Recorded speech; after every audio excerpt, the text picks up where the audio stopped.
been a long time coming. Sorry, I don't know how to break this to you, but just wanted to let you know it's not a you thing, it's a me thing. I've gotten older, and with age comes knowledge, and I know what I want and I know what I need. And not to say that, you know, you're not going to be a part of my life anymore, but I'm ready to move on to bigger and better things. Yeah, and you may be wondering what that thing is. Well, boom! It's the new Lumix GH6 from Panasonic. And in today's video, we're gonna go ahead and discuss why exactly I'm gonna be making the jump from you know, Canon to Panasonic. So, also get you a nice little unboxing of this bad boy right here. This is my, whew, my heart is just aflutter right now with this new toy that I have. So, I love my Canon EOS R6.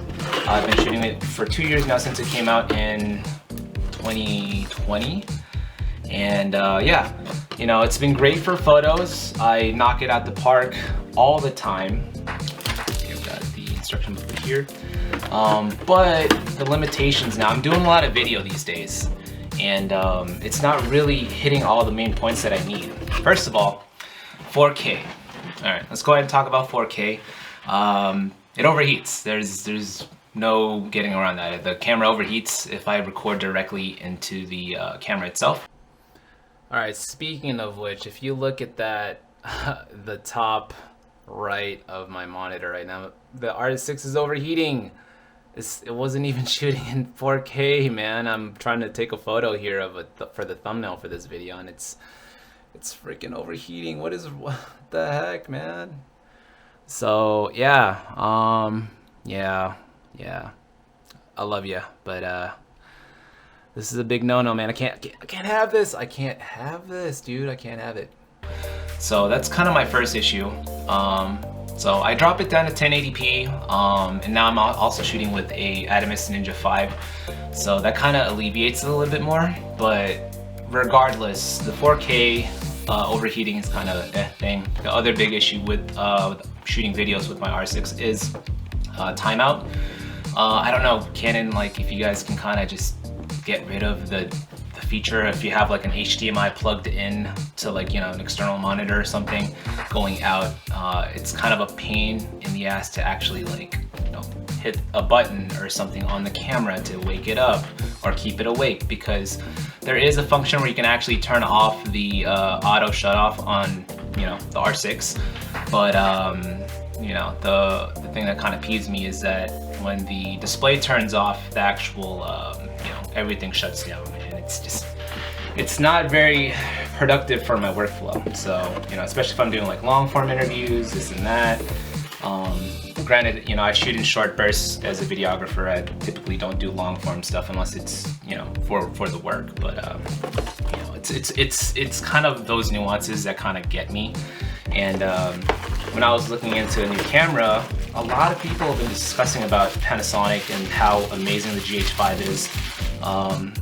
My good buddy and coworker Chris Cranock actually did a short film, Bizarro y Fantastico. If you guys want to check that out, be sure to check that one out. All on the GH5.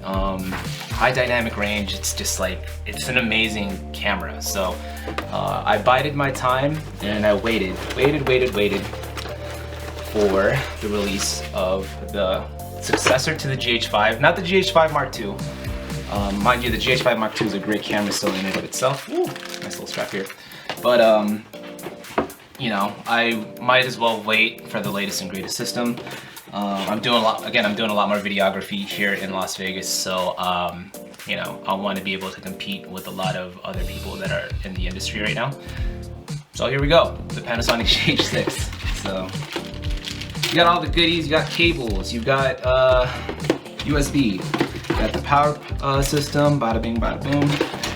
Okay, so another cool thing about the Panasonic system that I've learned is that, you know, from the get-go, you can actually even plug it in via USB-C on the side to continuously power the system. So if I have, say for example, a battery bank hooked up,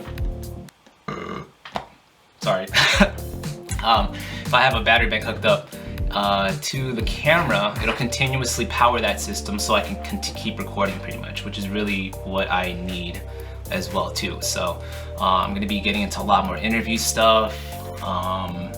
You know, I just need a reliable system. So the other cool thing about the Panasonic GH6 that I like, of course, no record limits. That's the big one, right?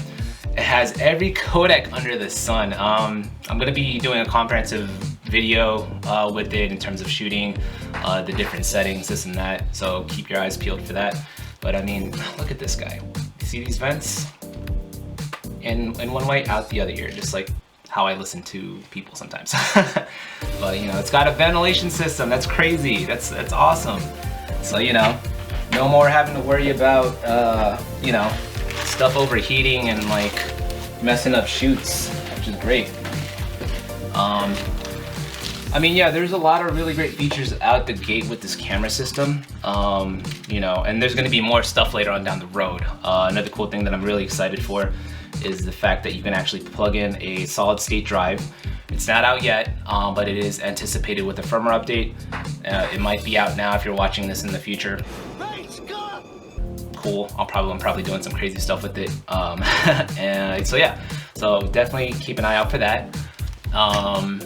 But yeah, it's just I'm such a big fan of this system, and like being able to shoot a bunch of different codecs with this, 4K, 422, you know, 10-bit. I mean, all the colors, man, all the colors. That's the other thing that kind of peeves me with my Canon camera. You know, you kind of flip through the files and notice that there's only like, you know, not a whole lot of codec options. I love the log settings from Canon and the flat color profile, but Panasonic just knocks it out of the water in terms of just like different settings. It's just such a versatile system, you know. Yeah. So I bought the kit. It comes with the, let's see here, the 12 to 60. It's a variable f-stop, so it's a 2.8 and then it jumps up to an f4, which isn't bad. It's going to be a good starting lens for me. I'm hoping to possibly get the 10 to 25 and the 25 to 50. That's equivalent to a 20 millimeter to a 50. And mind you, those two lenses are a 1.7 all the way through. So in terms of just video and stuff like that, it's going to be a great system. And again, factor that in with the nice stabilization. I'm going to definitely put this camera through its paces. You know, run and gun type stuff, videography type deals, and really put it through its paces. Not just that, but also cinema stuff. Yeah, so there she is. I am beyond stoked. I hope I don't break the camera. Check this out, boom. You can actually, it tilts and swivels as well too, which is really cool. So what that does, basically, if you know, it's really neat that they did that, because if you do this, you can actually move stuff out of the way, you know, so it actually doesn't like hit anything specifically, like any HDMI cables. You can just pop it out and not worry about that. So variable angle display, which is great. And I gotta test it out as well too, but you can actually plug this into your computer and also do a bunch of cool stuff. So we'll be using this predominantly for streaming. And yeah, I'm really excited. There's just so many like features. This is it's like Pandora's box. It's finally open, and I just there's just so much stuff I'm gonna be doing with this camera system. So I'm really excited, really stoked, really nervous. This is like, you know, big investments, right? But I'm definitely ready to rock though, ready to kick some ass and get some cool footage with this system. So definitely keep it locked. I will be posting another video and putting the camera through its paces. So keep an eye out for that. And yeah, I'll catch you guys soon. So peace.